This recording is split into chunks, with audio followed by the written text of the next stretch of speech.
Morning, Jimmy Krotov speaking from Moscow. Um, a very strange view from my window today and from the windows of all other Muscovites. You see, nothing is, well, the present is better than 10 minutes ago, but still. By the way, under my window, you see two restaurants. And yesterday there was shooting downstairs near one of the restaurants. Just some drunkard in the black Mercedes, shoot into the guard near the doors and wounded him and then run away. But that was a lot of noise.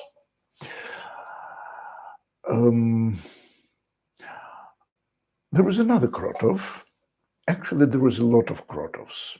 When I was in New York in 1994, it seems to me, and I lived in the hotel of the Women's Republican Club.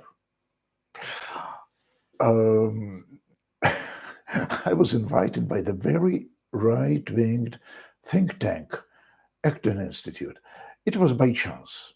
It was a mistake. But it was God's will for me to see America. In a month, I've been in a dozen of cities, from San Diego and San Francisco to New York and Washington and Atlanta and so on. And the headquarters of Acton Institute are in Grand Rapids. I was invited to speak about the central planning. How bad is it? So vote against Democrats. Certainly it was wrong logic, but 25 years ago I didn't know anything about states. And I've took the phone book of New York, which was in the hotel room, and I've looked for Krotov, and the first person I met was Krotov Adam. And now I have a grandson who is called Adam. He was born in Israel, in Safed, and now he's in Prague. So, what I wanted to say, another Krotov called, I've spoken with him. He's not in Moscow now, but he's still in Russia, although he's 40 years old, so he can be conscripted to the army, and he doesn't want to. But it is for his wife to decide whether they'll try to emigrate or not. I think he's in the safe place, and he was imprisoned. He was imprisoned, well, you can say it was a just imprisonment, but according to the law.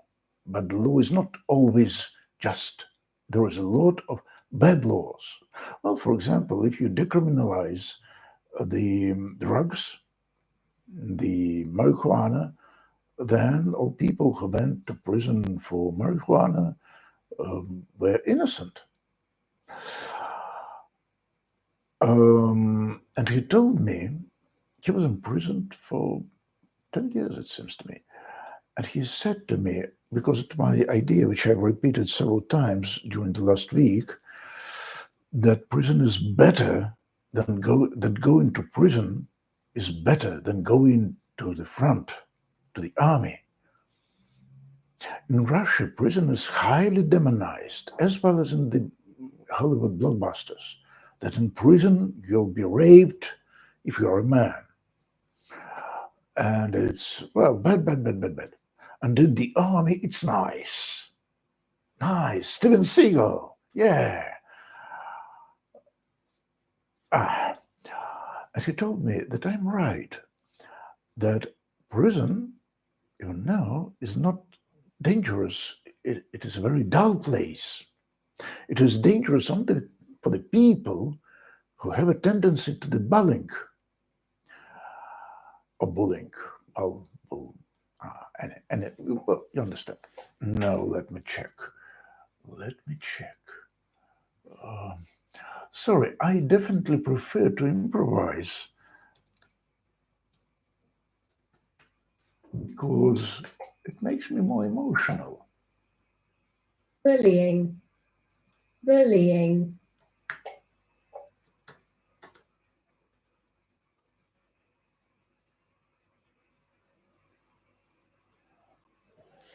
You've heard, it's not bullying, it's not bullying, it's something like bullying. Okay, that will be bullying. So if you're not aggressive in the prison, then it will be okay. And if you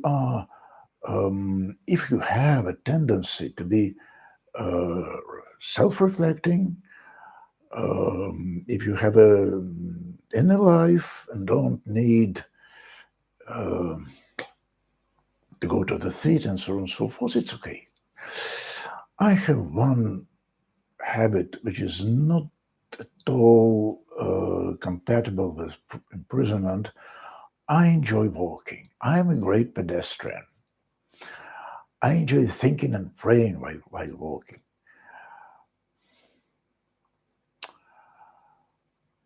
Okay.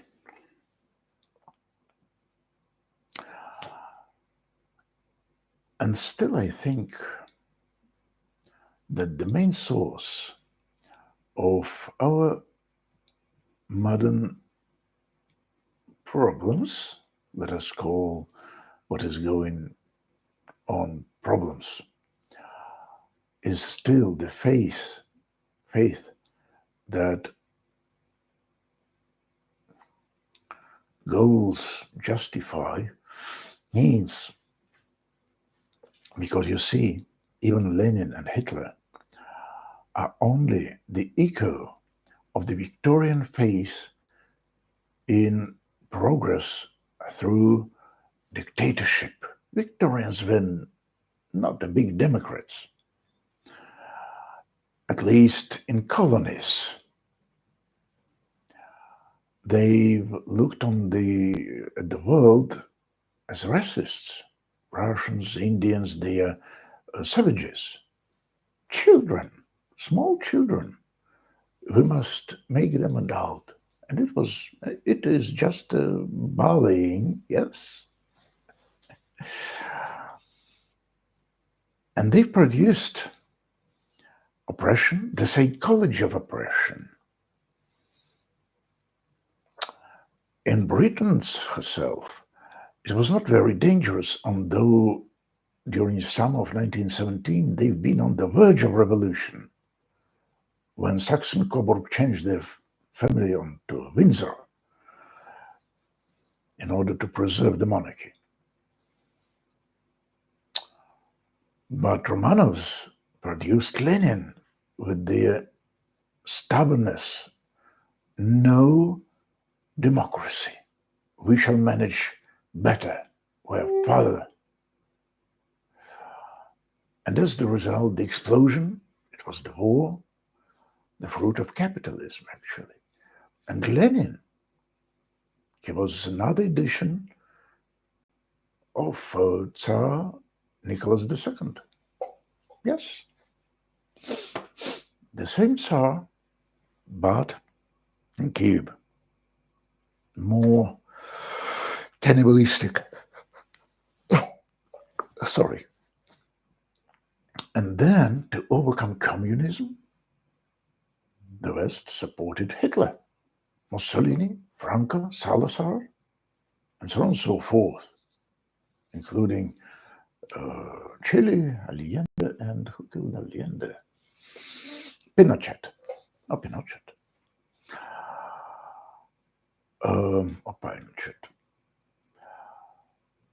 And this is the vicious circle. The tragedy of the September 11th was the result of the American support of Muslim fanatics in the attempt to oppose Soviet Russia in Afghanistan. And Putinism in the present war is the result of the American and Western support of Yeltsin. Yeltsin killed more people than Putin. He killed several hundred thousands in Chechnya. Nearly 500,000 it seems to me. Nobody knows precisely, but not less, maybe more. So means do not justify goals. And this is why the question of abortions is so hot, because the prohibition of abortions is first of all the limitation of freedom. Then it is hypocrisy, because you pretend to know when human life begins, and we don't know this. And the freedom of woman is more important than anything. You see, this is her body. And not we, men, must decide for women what to do. And it's not by the coincidence that the encyclical of Pope Paul VI against abortions and condoms and so on, it was 1968, just during the war in Vietnam, which was another silly attempt to oppose evil with greater evil. Escalation of lies, escalation of violence. And it is continuing now. Certainly we must stop it. I don't know how. And I live in Moscow, which is not the best place to speak about peace, because other Muscovites are pro-war, and Westerners, beginning with the Ukrainians, are also pro-war. Yeah. And here am I, the silly pacifist. Bye. Jimmy Krotov, Moscow.